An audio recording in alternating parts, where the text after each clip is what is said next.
ಇವತ್ತು ನಾವು 19ನೇ ತಾರೀಕಿನ ದಿವಸ ಇವತ್ತು ಆಚರಣೆ ಮಾಡ್ತಾ ಇದೀವಿ ಅಂತಂದ್ರೆ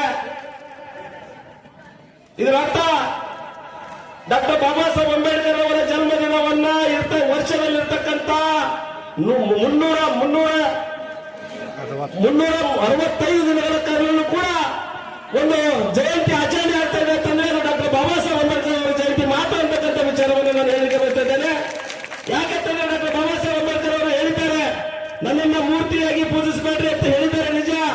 ಆದ್ರೆ ನಾವು ಮೂರ್ತಿಯಾಗಿ ಪೂಜೆ ಮಾಡ್ತಾ ಇಲ್ಲ.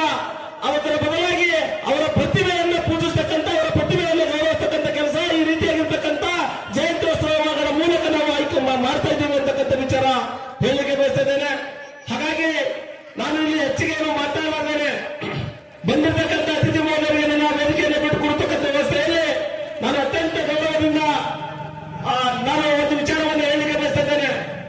ಈ ಒಂದು ಇಲ್ಲಿ ಜಯಂತಿ ನಡೀತಾ ಇತ್ತು, ಜಯಂತಿ ಮಾಡಬೇಕು ಅಂತ ಹೇಳಿ ನನ್ನೆಲ್ಲ ಸ್ನೇಹಿತರು ನೋಡಿ ನಾನು ಮಾತಾಡಿದ್ದೆ. ಇಲ್ಲಿರ್ತಕ್ಕಂಥ ಯಮನೂರಿ ಬೆಕ್ನಾಳ್ ಸೋದರಾಗಿರ್ಬೋದು, ಸೋಮಶೇಖರ್ ಬಡಿಗೇರವರು, ಈ ವಲಯ ಸಂಚಾಲಕ ಆಗಿರ್ಬೋದು, ಬಸವರಾಜ ಉದ್ದಾನವರಾಗಿರ್ಬೋದು, ಒಂದು ಅವ್ರಿಗಿಂತ ಹೆಚ್ಚಿನ ಪ್ರಮಾಣದಲ್ಲಿ ಶಿಸ್ತಿನಿಂದ ನೀವು ಒಂದು ಜಯಂತಿ ಮಾಡಬೇಕಾಗಿ ನಿಮ್ಮೆಲ್ಲರಿಗೂ ಯಾಕಂದ್ರೆ ಒಂದು ವಸ್ತುವನ್ನು ನಾವು ಕಣ್ಣಿಂದ ನೋಡ್ತೀವಿ, ಅದನ್ನ ಕೈಯಿಂದ ಮುಟ್ಟಕ್ಕಾಗೋದಿಲ್ಲ, ಅದು ಯಾವ್ದು ಹೇಳ್ರಿ ಅಂತ ಹೇಳಿ ಪ್ರಶ್ನೆ ಕೇಳ್ತಾರೆ. ತರಗತಿಯಲ್ಲಿ ಎಲ್ಲ ಹುಡುಗರು ಕೈ ಎತ್ತವೆ. ಆಶ್ಚರ್ಯ ಆಗತ್ತೆ ಅಧಿಕಾರಿಗೆ, ಇಷ್ಟು ಮಕ್ಕಳಿಗೆ ಆನ್ಸರ್ ಗೊತ್ತಿದೆಯಾ ಅಂತ ಹೇಳಿ. ಅದಕ್ಕೆ ಒಬ್ಬರಿಗೆ ಹೇಳಿ, ಅಥವಾ ನೀನು ಹೇಳಪ್ಪ ಅಂತ ಹೇಳ್ತಾರೆ. ಆ ಹುಡುಗ ಎತ್ತಿದ್ದು ಹೇಳ್ತಾನೆ, ಸಾಹೇಬ್ರೆ ಸೂರ್ಯನನ್ನ ಕಣ್ಣಿಂದ ನೋಡ್ಬೋದು ವಿನಃ ಕೈಯಿಂದ ಮುಟ್ಟಕ್ಕಾಗೋದಿಲ್ಲ ಅಂತ ಹೇಳಿದ್ರು. ಸರಿ ಉತ್ತರ, ಕೈ ಇಳಿಸ್ರಿ ಅಂದ್ರು. ಆಯ್ತು, ಅಧಿಕಾರಿ ಇನ್ಸ್ಪೆಕ್ಷನ್ ಮಾಡಿ ಹೊರಗೆ ಹೊಂಟಿದ್ದ. ಭೀಮರಾವ್ ತರಗತಿ ಹೊರಗಡೆ ಮೂಲೆಯಲ್ಲಿ ಕೂತಿದ್ದ. ಎಲ್ಲರೂ ಕೈ ಇಳಿಸಿದ್ರು, ಭೀಮರಾವ್ ಕೈ ಇಳಿಸಿರ್ಲಿಲ್ಲ. ಭೀಮರಾವ್ ಹಂಗೆ ಕೈ ಎತ್ತಿದ್ರು. ಅವಾಗ ಸಹಾಯ ಬಂದ, ಅಲ್ಲಪ್ಪ ಆನ್ಸರ್ ಸಿಕ್ಕಿದೆ, ಪ್ರಶ್ನೆಗೆ ಉತ್ತರ ಹೇಳಿದ್ದಾರೆ, ನೀನ್ ಇನ್ನೂ ಕೈ ಹಾಕಿ ಕೆಳಗೆ ಇಳಿಸಿಲ್ಲ, ಕೈ ಇಳಿಸು ಅಂದ್ರು. ಅವಾಗ ಭೀಮರಾವ್ ಹೇಳ್ತಾರೆ, ಸಾಹೇಬ್ ನನ್ನ ಬಳಿ ಇನ್ನೊಂದು ಉತ್ತರ ಇದೆ ಅಂದ್ರು. ಅವಾಗ ಸಾಹೇಬ್ ಗಾಬರಿ, ನಿನ್ನ ಬಳಿ ಏನೋ ಉತ್ತರ ಇದೆಯಾ, ಏನದು ಹೇಳು ಅಂತ.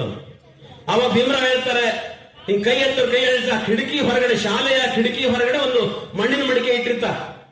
ಆ ಮಣ್ಣಿನ ಮಡಿಕೆಯಲ್ಲಿ ನೀರು ಕುಡಿಯೋ ನೀರು ಇಟ್ಟಿರ್ತಾರೆ ಮಕ್ಕಳಿಗೆ. ಚೆನ್ನಾಗಿ ಇರಬೇಕು ಅನ್ನುವಂಥದ್ದನ್ನ ಮನಗಂಡಿದ್ರು. ಬಾಬಾ ಸಾಹೇಬ್ ಅಂಬೇಡ್ಕರ್ ಅವರು ಹೊರದೇಶಕ್ಕೆ ಹೋದಂತಹ ಸಂದರ್ಭದಲ್ಲಿ, ಓದಿಗಾಗಿ ಹೋದಂತಹ ಸಂದರ್ಭದಲ್ಲಿ ಸ್ತ್ರೀವಾದ ಅಧ್ಯಯನವನ್ನ ಮಾಡ್ತಾರವರು. ಸ್ತ್ರೀವಾದ ಅಧ್ಯಯನವನ್ನ ಮಾಡಿ ನಮ್ಮ ದೇಶದ ಹೆಣ್ಣು ಮಕ್ಕಳಿಗೂ ಬೇರೆ ದೇಶದ ಹೆಣ್ಣು ಮಕ್ಕಳಿಗೆ ಇರುವಂತಹ ತಾರತಮ್ಯವನ್ನ ಗುರುತಿಸ್ತಾರವರು. ಗುರುತಿಸಿ ಅವರು ನಮ್ಮ ದೇಶದ ಹೆಣ್ಣು ಮಕ್ಕಳು ಕೂಡ ಹೀಗೆ ಇರಬೇಕಲ್ಲ ಅಂತ ಹೇಳಿ ಒಂದು ಕನಸನ್ನ ಕಟ್ಕೋತಾರೆ. ಆ ಕನಸು ಕಟ್ಕೊಂಡಿದ್ದ ಹೇಗೆ ಅವರು ಇಂಪ್ಲಿಮೆಂಟ್ ಮಾಡ್ತಾ ಬರ್ತಾರೆ ಅಂತ ಅನ್ನೋದಕ್ಕೆ ಅನೇಕ ಉದಾಹರಣೆಗಳು ನಮ್ಮ ಮುಂದೆ ಇರುವಂತದ್ದು ಅಂತ ಹೇಳಿ. ಒಂದು ದಿನ ಬಾಬಾ ಸಾಹೇಬ್ ಅಂಬೇಡ್ಕರ್ ಅವರು ಬಾಂಬೆಯಲ್ಲಿ ಹೇಳಿ ಕಳಿಸ್ತಾರೆ, ಅವರು ನಾನು ತುರ್ತಾಗಿ ನಮ್ಮ ಎಲ್ಲ ಹೆಣ್ಮಕ್ಳನ್ನ ನೋಡ್ಬೇಕಾಗಿದೆ, ಅವ್ರನ್ನೆಲ್ಲರನ್ನು ಕರ್ಕೊಂಡು ಬರ್ರಿ, ಸಭೆ ಸೇರಿಸ್ರಿ, ನಾನು ನಮ್ಮ ಹೆಣ್ಣು ಮಕ್ಕಳ ಜೊತೆ ಮಾತಾಡಬೇಕಾಗಿದೆ ಅಂತ ಹೇಳ್ತಾರೆ. ಕುಮಾರ್ ಶ್ವೇತಾ ಯರ್ಗಲ್ ಇರುವವರು ಕೂಡ ವೇದಿಕೆ ಮೇಲೆ ಆಸೀನರಾಗಿ ಪ್ರಶ್ನೆ ಪತ್ರವನ್ನು ಪಡೆದುಕೊಂಡಿದ್ದಾರೆ. ಅದೇ ರೀತಿ ರಮೇಶ್ ಅಡ್ಕಿ, ಸಾಕಿನ್ ಕಲ್ಕೇರಿ ಇವರು ಕೂಡ ವೇದಿಕೆಯ ಮೇಲೆ ಒಂದು ಪ್ರಶ್ನೆ ಪತ್ರವನ್ನು ಪಡೆದುಕೊಳ್ಳ ಇದ್ದಾರೆ. ಕುಮಾರಿ ಮಧು ಪಡೆದಿರ್ತಕ್ಕಂಥವ್ರು, ಅದೇ ರೀತಿಯಾಗಿ ಕಾಯಕವಾಗಿ ಪ್ರಶ್ನೆಯನ್ನು ಪಡೆದಿರ್ತಕ್ಕಂಥ ಎಐ ಸಗರ್ ಇವರಿಗೂ ಕೂಡ ಚಪ್ಪಾಳೆ ತಟ್ಟದ ಮೂಲಕ ಈ ಗೌರವ ಸಮರ್ಪಣೆಯೊಂದಿಗೆ ಪ್ರಶ್ನೆ ಪತ್ರವನ್ನ ಪ್ರದಾನವನ್ನ ಮಾಡಬೇಕು ಅಂತ ಈ ಮೂಲಕ ಹಂಚಿಕೊಳ್ಳುತ್ತಾ ಪ್ರಶ್ನೆ ಪತ್ರ ಅದನ್ನ ಕುಡಿದವರು ಗರ್ಜಿಸಲೇಬೇಕು. ಅದಕ್ಕಾಗಿಯೇ ವೇದಿಕೆ ಮೇಲಿರುವಂತಹ ಬಹಳಷ್ಟು ಜನ ಗಣ್ಯರು ಇವತ್ತು ಗರ್ಜನೆ ಮಾಡ್ತಿದ್ದಾರೆ. ಅದರಲ್ಲಿ ಮೇಲಾಗಿ ನಮ್ಮ MC YC ಮಯೂರ್ ಸರ್ ಅಂದ್ರೆ ತಪ್ಪಾಗ್ಲಿಕ್ಕೆ. ಅದಕ್ಕೆ ಶಿಕ್ಷಣ ಪಡೆದಂತ ವ್ಯಕ್ತಿ ಸಮಾಜದಲ್ಲಿ ಒಂದು ಉನ್ನತ ಸ್ಥಾನವನ್ನು ಪಡಲಿಕ್ಕೆ ಸಾಧ್ಯ ಆಗ್ತದೆ. ಆ ನಿಟ್ಟಿನಲ್ಲಿ ಬಾಬಾ ಸಾಹೇಬ್ ಅಂಬೇಡ್ಕರ್ ನೀಡಿದಂತ ಒಂದು ಸಂವಿಧಾನದಿಂದ ಇವತ್ತು ಸಮಾಜದಲ್ಲಿ ಒಬ್ಬ ಕೆಳಹಂತದ ವ್ಯಕ್ತಿ ರಾಷ್ಟ್ರದ ಉನ್ನತ ಸ್ಥಾನವನ್ನು ಪಡಲಿಕ್ಕೆ ಸಾಧ್ಯ ಅನ್ನೋದನ್ನ ನಿರೂಪಣೆ ಮಾಡಿದ್ದಾರೆ. ಬಾಬಾ ಸಾಹೇಬ್ ಅಂಬೇಡ್ಕರ್ ಅವರು ಕೊಟ್ಟಂತ ಸಂವಿಧಾನದ ಅಡಿಯಲ್ಲಿ ನಾವು KR ನಾರಾಯಣ್ ಅವರನ್ನ ರಾಷ್ಟ್ರಪತಿಗಳನ್ನಾಗಿ, ಪ್ರಸ್ತುತ ಶ್ರೀಮತಿ ದ್ರೌಪದಿ ಮುರ್ಮು ಅವರನ್ನ ರಾಷ್ಟ್ರಪತಿಗಳನ್ನಾಗಿ ನೋಡಲಿಕ್ಕೆ ಸಾಧ್ಯ ಆಗಿದೆ. ಅದಕ್ಕೆ ಈ ನಾಡಿನಲ್ಲಿರುವಂತಹ ಎಲ್ಲರೂ ಆ ಸಂವಿಧಾನದಲ್ಲಿ ಬರುವಂತಹ ಹಕ್ಕುಗಳನ್ನ ಸದುಪಯೋಗಪಡಿಸಿಕೊಂಡು ನಾವು ಶಿಕ್ಷಣವಂತರಾಗಬೇಕು.